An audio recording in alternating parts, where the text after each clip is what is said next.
Friends, once again welcome back to my YouTube channel. मैं आपको अपने ऐसे यूट्यूब चैनल में खुश आमदीद कहता हूँ और आज हम एक अहम टॉपिक के ऊपर बात करेंगे। आज हम जानने की कोशिश करेंगे कि ऐसा क्या हुआ कि सऊदी अरेबिया ने जो ब्लॉकेट कतर पे लगाया था वो ख़त्म कर दिया। पास्ट में जानने की कोशिश करेंगे कि ब्लॉकेट लगाया क्यों था, और आज के टाइम में जानने की कोशिश करेंगे कि ऐसा क्या हुआ है कि सऊदी अरेबिया ने वो ब्लॉकेट ख़त्म कर दिया है। हम इस लेक्चर में आंसर जानने की कोशिश करेंगे कि ब्लॉकेट की मीनिंग क्या है, वो क्या कंडीशंस थी, वो क्या डिमांड्स थी कि सऊदी ने डिमांड की कतर से कि वो पूरी करे, क्या वो डिमांड पूरी हुई या नहीं। तो चलिए आज का लेक्चर शुरू करते हैं। लेक्चर को शुरू करने से पहले आपसे रिक्वेस्ट है कि अगर आप मेरे चैनल पर नए हो, चैनल को सब्सक्राइब नहीं किया तो प्लीज़ एक सेकंड निकाल के चैनल को सब्सक्राइब कीजिएगा, वीडियो को लाइक कीजिएगा और बेल आइकन को प्रेस कीजिएगा। आपकी बड़ी मेहरबानी होगी। जैसा कि जानते हैं कि मेरा पैटर्न है कि आपके करंट अफेयर से रिलेटेड आपसे मैं एक सवाल पूछता हूँ आपके करंट अफेयर को चेक करने के लिए।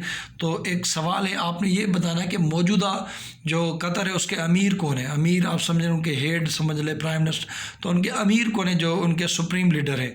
तो आपके ऑप्शंस नीचे ये हैं, शेख तमीम बिन हमाद अल थानी, क्या ये सही है? अब्दुल्लाह बिन हमाद अल थानी, क्या ये सही है? मोहम्मद बिन अब्दुर्रहमान अल थानी, क्या ये, या नन ऑफ दीज।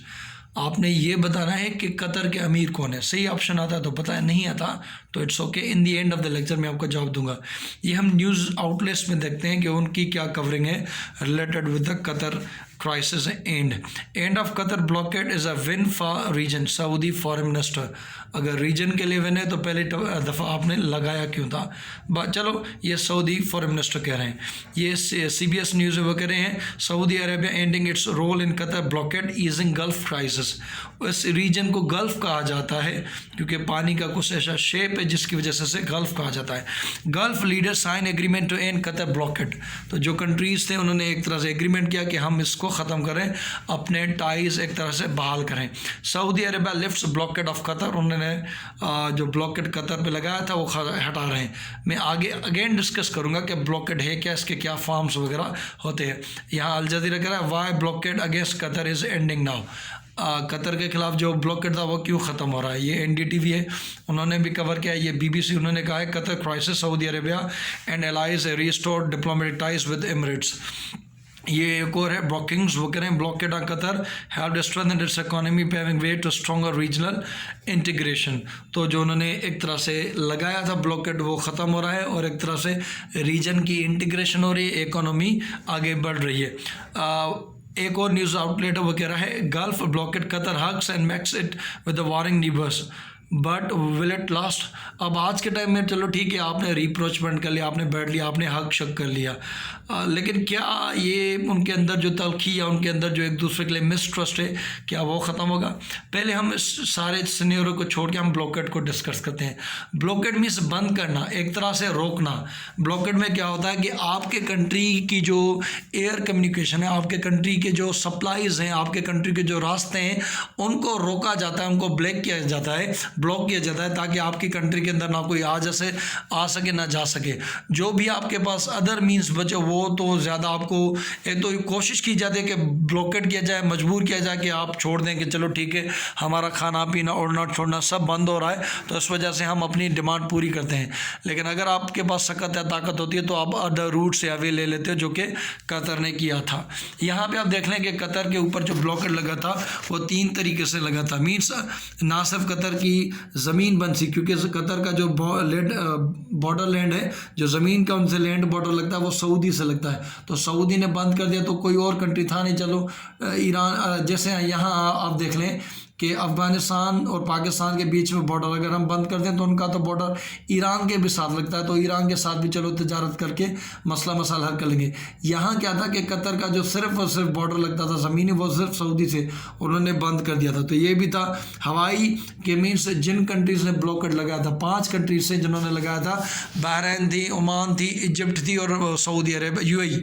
मेरे ख्याल से ओमान नहीं था, ठीक है। तो इन्होंने जब ये लगाया तो उनके आप एयर स्पेस भी नहीं यूज़ कर सकते, मीन्स कतर का कोई जहाज़, कतर एयरवेज़ का कोई जहाज़ इन कंट्रीज़ के ऊपर फ्लाई नहीं कर सकता था, और समुद्री भी उन्होंने बंद कर दिया था। तो तीनों तरीके से उनको बंद कर दिया गया था। ये वो कंट्रीज़ है जो आप देख सकते हैं यहाँ पे 1 बाय 1 मैंने पिक्चर में रखा है ताकि आपको समझ आए। Saudi Arabia, Bahrain, United Arab Emirates, Egypt और यमन, ये मुस्लिम कंट्रीज है जिनमें सऊदी का बड़ा इन्फ्लुएंस है। आप कह सकते हैं कि सऊदी आज के टाइम में अपना इन्फ्लुएंस अपने ऑयल की वजह से रखता है, कोई और चीज़ नहीं। उनके पास कोई टेक्नोलॉजी, मिलिट्री वेपन वगैरह नहीं। वो सिर्फ और सिर्फ अगर मुस्लिम उम्मा में उनका कोई लीडर है तो एक तो इस्लाम के हिसाब से कि 2 होली साइट्स वहाँ पर है, और दूसरा ये कि उनके पास ऑयल वगैरह मौजूद होता है। यहाँ पे आप अगर पिक्चर में देखें कि कौन से एरियाज हैं जिनका एयर स्पेस कतर के लिए बन गई। यहाँ पर देखें इजिप्ट है, यहाँ से भी कतर का कोई जहाज़ नहीं जा पाएगा, ये सारा सऊदी अरेबिया, ये भी नहीं। और यहाँ पे आप देखें बहरीन और ये यूएई, तो यहाँ ऊपर कहीं पर भी ये कतर का जहाज़ नहीं जा सकता। अब कतर ये रूट्स ले सकता है, अगर फॉर एग्जाम्पल कतर की यहाँ कोई डेस्टिनेशन है, यहाँ आगे कोई कंट्री है, तो अब उनको ये रूट लेना पड़ेगा जो कि ज़्यादा बड़ा हो जाएगा, और उस वजह से उनको पैसे वगैरह उनके फ्यूल के ज़्यादा लगे। यहाँ उनका समंदर में भी रास्ता वगैरह बंद था, तो उसके लिए एक मुश्किलात आ गई। अब कतर पे जो इल्ज़ाम लगा, तो कतर के लिए सऊदी अरेबिया ने कुछ डिमांड्स दी कि आप ये फुलफिल करें, हम आपके साथ हैं। उन्होंने कुछ 13 डिमांड्स दी थी। द फर्स्ट जो थी वो ये थी सऊदी अरेबिया की कतर से कि आप ईरान के साथ अपने सारे ताल्लुकात ख़त्म करो। ईरान जो है आपको पता है कि नंबर 1 एनिमी है सऊदी अरेबिया। उनके कुछ रिलीजियस डिफरेंसेस, वो एक सुन्नी कंट्री है, वो एक शिया कंट्री है। बहरहाल हम सब मुसलमान हैं, ये चीज़ें नहीं होनी चाहिए, कुरान मना करता है। बहरहाल एक तो ये था कि उन्होंने ये कहा कि आप ईरान से अपने सारे ताल्लुकात ख़त्म कर दो, अपने डिप्लोमेटिक्स, उनके जो डिप्लोमेटिक इनवाइस वगैरह आपके यहाँ मौजूद है उनको निकाल दो, अपने वापस बुला लो, उनसे अपने ताल्लुकात ख़त्म कर दो। अब ये कतर नहीं कर सकता। कतर इसलिए नहीं कर सकता कि कतर जॉइंटली एक अपनी गैस जो है वो वहाँ से निकालता है। कतर का जो लार्जेस्ट सोर्स ऑफ रेवेन्यू है वो गैस ही है, LNG, जो हम भी पाकिस्तान भी ख़रीदता है। तो एक तरह से अगर कतर अपने मामलात ईरान से ख़राब करता है तो उसके लिए वो अपनी गैस निकालना मुश्किल हो जाएगा। भले ही आप ईरान को कह लें कि इकोनॉमिकल तौर पे वीक है, लेकिन उसकी मिलिट्री, उसकी नेवी, उसकी आर्मी, एयरफोर्स स्ट्रॉन्गर है। तो इस वजह से कतर अपने उनके ताल्लुकात अपने उसमें ख़राब नहीं करना चाहता। वो पीसफुली जो अपनी जो international law, United Nation law of the sea के मुताबिक अपनी गैस ले रहा था, वो अपनी निकाल रहा है वहाँ से, उसको भी क्या पड़ी कि वो अपने ताल्लुकात ख़त्म करे। तो उन्होंने ये तो शर्त मानने से रहा कि वो कतर से अपने ताल्लुकात ख़त्म कर दे। दूसरा उन पर यह था कि आप मुस्लिम ब्रदरहुड, ये इजिप्ट में एक ऑर्गेनाइजेशन थी जो कि चैलेंज कर रही थी, तो उन्होंने कहा कि आप इसकी भी कुछ फंडिंग वगैरह ख़त्म कर दें। अल जज़ीरा जो चैनल था, उन्होंने इसकी मुस्लिम ब्रदरहुड को भी अच्छे से पोर्ट्रे किया कि ये good people, they are the nice people. तो ये एक रिलीजियस ऑर्गेनाइजेशन थी। उन्होंने कहा आपने इससे भी ताल्लुकात ख़त्म है, आईसिल से भी ख़त्म है, अल-कायदा, हिज़्बुल्लाह, इन सारों से आपके ताल्लुकात आपने ख़त्म करने हैं। आपको अपना अल जज़ीरा चैनल, ये largest one of the leading mouthpiece है कतर का, and one of the finest newspaper in the present time. तो उन्होंने कहा कि आपने अल जज़ीरा को भी शट करना है।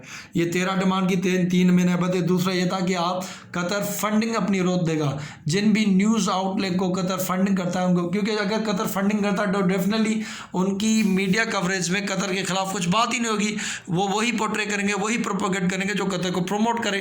तो उन्होंने कहा कि आपने जो आप कतर फंडिंग करता है डिफरेंट न्यूज़ आउटलेट्स की, जैसे ये अरेबिया 21, रासात, अल अरेबिया, अल जदीद, मिडल ईस्ट, ये आपने इनकी फंडिंग रोकनी है। 5वीं जो शर्त थी, आपको पता है कि आज के टाइम में अगर कोई मुस्लिम उम्मा का लीडर दोबारा बनना चाहता है तो टर्की है, क्योंकि टर्की पास्ट टाइम में एक ऑटोमन एम्पायर था, उसकी मुस्लिम उम्मा में एक सही थी। आज के टाइम में वो सऊदी अरेबिया है, क्योंकि उसके पास 2 हॉलीएस्ट साइट्स ऑफ इस्लाम है, तो वो मुस्लिम उम्मा को अपना लीडर समझता है। तो उसके करीब ही अगर आप टर्की का मिलिट्री बेस मौजूद हो तो डेफिनेटली सऊदी से पसंद नहीं करता। तो उन्होंने कहा कि आपको कतर से ये भी डिमांड की कि आपके यहाँ जो टर्की का मिलिट्री मौजूद है, मिलिट्री एयर बेस मौजूद है, उसे ख़त्म करें। ये भी डिमांड उन्होंने नहीं मानी। अगेन उन्होंने कहा कि जो डेजिग्नेटेड टेररिस्ट है, जिनको सऊदी, बहरीन या इजिप्ट वगैरह डिक्लेयर करेगी ये टेररिस्ट है, आपने हमें वो हैंड ओवर करने हैं। और ये है कि उनके जो सारे असेट्स वगैरह उनको फ्रीज करना है। अगेन ये एक सॉवरेनिटी के अंदर एक इंटरफेरेंस थी। आठवीं ये थी कि आप end of interference in sovereignty. अगर मैं यहाँ बात करूँ तो अगर कोई सॉवरेनिटी में किसी की मुदाखलत कर रहा था तो वो सऊदी कर रहा था कतर की। कतर अपनी एक इंडिपेंडेंट कंट्री, उसकी इंडिपेंडेंट फॉरेन पॉलिसी, वो वही चीज़ परसू करेगा जो उसके इंटरेस्ट में होगी। हम देखें हमारी पाकिस्तान की काफ़ी इकोनॉमिक इंडिपेंडेंस है सऊदी पे, तो हम जब कोलालमपुर समिट में जा रहे थे तो उन्होंने कहा कि भाई हमने जो $3 बिलियन दे वो हमें वापस करो, और उन्हें उसके अलावा जो ऑयल आपको डिफर्ड पेमेंट्स में दे रहे हम वो आपका बंद कर देंगे। आपके जो बंदे यहाँ रेमिटेंस के लिए काम करते हैं, यहाँ उनको एक तरह से उनको एम्प्लॉयमेंट, हम उनको निकाल के इंडियंस ला देंगे। तो पाकिस्तान के प्राण भाई हम नहीं जा रहे हैं कोलालमपुर समिट। तो देख लें वो एक तरह से मैनिपुलेट करते। लेकिन कतर के मामले उनके पास अपनी एनर्जी, उनके एयरवेज वगैरह थी, तो कम पॉपुलेशन, ज़्यादा एनर्जी रिसोर्सेज, तो उन्होंने इन चीज़ें नहीं मानी। 9th जो थी उन्होंने कहा कि आप जो थे 9th में कंडीशन में था कि कतर के जो भी ताल्लुकात है सऊदी में, अगर कोई अपोजिशन ग्रुप है, अगर कोई अपोजिशन फैक्शंस है, अगर उनसे कोई ताल्लुकात है तो उनको वो ख़त्म करने होंगे। उन्होंने ये भी कहा कि एक तरह से कंपनसेशन, 10th में आप देख लें कि कंपनसेशन, अगर कोई हमें लगता है कि आपकी वजह से हमारे डैमेजेस हुए, नुकसान हुए, तो आप उनके लिए कंपनसेट करोगे। और ये भी कहा कि आप अलाइन करोगे अपने आप को गल्फ़ कंट्री से। इट मीन्स गल्फ़ की जो पॉलिसी होगी, गल्फ़ मीन्स जो दीगर कंट्रीज है, इजिप्ट या आपका ये बहरीन वगैरह, इनकी जो UAE की पॉलिसी होगी आप हमसे अलाइन करोगे। इट मीन्स कि हमारी पॉलिसी को परसू करोगे, अपनी फॉरेन पॉलिसी को छोड़ दोगे। ये भी उन्होंने नहीं मानी, और उन्होंने ये किया कि आप ये 10 दिनों में ये सारी चीज़ें कर देंगे। और ये सारी चीज़ें उन्होंने कहा कि आपने ये सारी चीज़ें हम देखेंगे। उन्होंने कहा कि हम एनुअली कतर को चेंज करेंगे। अब ये था कि अब आज के टाइम पे बात करेंगे कि ऐसा कुछ क्या हुआ है कि सऊदी ने वापस अपना फैसला, ये था कि blockade deeply divided US defence partners. अब जिसकी वजह से ये था कि आज के टाइम में मिडिल ईस्ट के अंदर सबसे बड़ा जो USA का मिलिट्री बेस है वो कहीं और मौजूद नहीं, वो एक तरह से कतर में है। और जैसे ही सऊदी अरेबिया ने एक ब्लॉकेड लगा दिया कतर का, कतर ठक करके हम USA चले गया वेपन्स बाहर करने के लिए, हम आपसे वेपन्स खरीदते, ये आपका ये वो, उन्होंने डील कर दी। तो एक तरह से अमेरिका भी मजबूर है, ये तो हमारा एलाई है, हम ऐसे कैसे कर रहे हैं।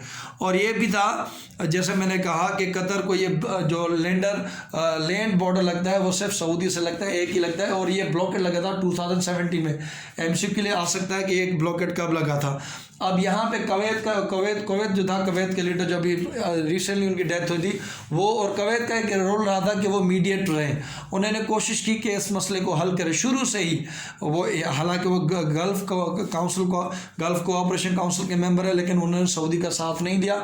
उन्होंने एक न्यूट्रल स्टैंड लिया कि हम आपसे मीडिएट कराना चाहते हैं, मसले को हल कराना चाहते हैं, इस चीज़ को हल होना चाहिए, सबके लिए अच्छा है। तो उन्होंने शुरू से ही एक तरह से अपने इसमें ये किरदार अदा किया है। अब आज के टाइम में ये हुआ है कि सऊदी ने वो ब्लॉकेड जो था वो हटा दिया, क्योंकि आपको पता है कि उससे पहले ट्रंप एडमिनिस्ट्रेशन थी। ट्रंप एडमिनिस्ट्रेशन जो जेरेड कुशनर थे, उनकी ये कोशिश थी कि ये कतर का जो मामला है इसे हम हल करके जाए, ये एक मेजर ब्रेक थ्रू हो। क्योंकि जितने भी उन्होंने कोशिश की थी उनके इसराइल की एम्बेसी या मुस्लिम कंट्री से इसराइल के ताल्लुकात बहाल करना, तो ये भी चाह रहे थे उनको एक ब्रेक थ्रू मिले कि वो ये मिडिल ईस्ट का भी मसला ये हल करा जाए। तो उन्होंने आके पर्सनल मीटिंग्स वगैरह की, और उन्होंने ये एक तरह से कोशिश की कि यूनाइटेड फ्रंट बनाया जाए ईरान के ख़िलाफ़। ये ना हो कि हमारा मिडिल ईस्ट की जो पॉलिसी वो डिवाइडेड हो और इसराइल से भी उनके एक साइड पे हो, अगर ये ना हो कि वो ज़्यादा ईरान की तरफ ही वो चला जाए। तो वो गए जेरेड कुशनर, अमेरिका, उन्होंने कोशिश की कि सारी चीज़ें की जाए, और इसी नतीजे में यह हो कि ईरान ने वो ख़त्म कर दिया। कतर के जो अमीर हैं हमाद अल थानी, वो आए और ख़ुद अल अफ़ा, ये एक सिटी थी जहाँ पे ये समिट हुई, और मोहम्मद बिन सलमान ने हक किया था उन लीडर को। और ये कोशिश और ये यूनाइटेड स्टेट्स की तरफ से कि रीजन में स्टेबिलिटी हो और ताकि एक यूनाइटेड फ्रंट बनाया जाए ईरान के ख़िलाफ़। अब ये भी है कि सऊदी अरेबिया चाहे क्या करने की कोशिश करें, क्योंकि उनको पता है कि नई एडमिनिस्ट्रेशन है, बाइडन आए, और बाइडन ने कहा था कि हम अपने ताल्लुकात रिवाइव करेंगे, हम फ्री लंच नहीं देंगे सऊदी को या मोहम्मद बिन सलमान को खशोगी के मर्डर में, दीगर में, यमन में, ये चीज़ें वो, तो वो बहुत ही वोकल और क्रिटिक रहे मोहम्मद बिन सलमान के। तो एक तरह से उन्होंने कतर को भी लेके ताकि ताकि एक तरह से एक कॉमन एक गोल हो जो कि परसू करे अमेरिका को favourable position with the Saudi Arabia. तो उन्होंने कहा चलो ये चीज़ भी कर लेते हैं एक प्लेटफॉर्म से। अब ये ना हो कि बाइडन आ जाए और डिवाइडेड मिडल ईस्ट हो और डिफरेंट कंट्रीज अपने अपनी चीज़ें परसू करें। तो उन्होंने कहा कि हम एकजुट होकर एक चीज़ करेंगे और ये डिप्लोमेटिक ब्रेक थ्रू था जेरेड कुशनर, जो कि उनके अपने अज़ाइम से आने वाले टाइम में वो आपको पॉलिटिक्स वगैरह में दिखेंगे। और ये अच्छी बात है, चलो गल्फ़ के मसले मसाइल हल हो जाएं, क्योंकि उनके दीगर कंट्रीज हैं उनके ऊपर भी ताल्लुकात पड़ते हैं। एक अगर देखें एक मुसाफिर है जो कतर में ट्रैवल करता है तो उसको बहुत लंबा रास्ता, ये सारी चीज़ें ये नहीं होनी चाहिए, बिल्कुल फ्रेंडली होना चाहिए, माहौल से होना चाहिए, अमन से होना चाहिए, ये सारी चीज़ें। आउटकम अब यही है कि आने वाले टाइम में देखेंगे कि कतर किस तरीके से नेविगेट करता है अपने रिलेशंस को with both country Iran and Saudi Arabia, क्योंकि कतर छोटा है बीच में और उसकी इतनी मिलिट्री वगैरह वो पावर नहीं है। आज के टाइम में वो पैसों के लिहाज से अमीर तो है, लेकिन अगर वहाँ कहा जाए तो मिलिट्री, लेकिन आज के टाइम में अगर कोई विनर निकला है तो वो कतर निकला है, क्योंकि छोटा कंट्री ब्लॉकेड 3 साल बिल्कुल कुछ नहीं, तो उसके एलाइज हैं टर्किश ईरान ये हुआ है, उनके एलाइज उनसे एक तरह से नया अलायंस उनका बन गया। तो ये एक तरह से मौका मिला टर्की को कि वो अपनी फॉरेन पॉलिसी इंडिपेंडेंट परसू कर सके, ना सिर्फ परसू कर सके, उसे एस्टेब्लिश कर सके, और उसने अपने नए नए पार्टनर्स बनाए जो कि साबित करते हैं कि कतर की फॉरेन पॉलिसी अच्छी थी, उन्होंने अच्छे से टैकल किया है। और यहाँ पे अगर कोई विनर है तो वो कतर है, अगर कोई लूज़र है तो वो सऊदी अरेबिया। लेकिन उनकी तरफ से भी अच्छा मूव है कि उन्होंने कतर को वापस ले लिया और उन्होंने मसला ये हल कर दिया। Thank you so much. यहाँ पे आपका जवाब जो है हु इज़ द करंट अमीर ऑफ द कतर, वो है शेख तमीम बिन हमाद अल थानी। ये अब्दुल्ला बिन हमाद अल थानी ये उनके डिप्टी अमीर हैं। मीन्स पहले पे जो है वो ऑप्शन ए वाले हैं, ऑप्शन ए उनके अमीर हैं, डिप्टी अमीर मीन्स अगर वो एब्सेंट या नहीं है या तो ये हैं उनके अब्दुल्ला बिन हमाद अल थानी, और ये फॉरेन मिनिस्टर उनके मोहम्मद बिन अब्दुलरहमान अल थानी। ये थानी उनकी फैमिली डेफिनेटली ये बादशाह में ये होता है कि अपने फैमिली बंदों को लेकर रख लेते हैं इंपॉर्टेंट पोजीशन पे, कल को कोई मसला ना हो जाए। तो thank you so much as usual. अगर आप मेरे चैनल को सब्सक्राइब नहीं किया तो सब्सक्राइब कीजिएगा, वीडियो को लाइक कीजिए, बेल आइकन को प्रेस कीजिएगा, और God bless you all. Thank you so much. अल्लाह हाफ़िज़।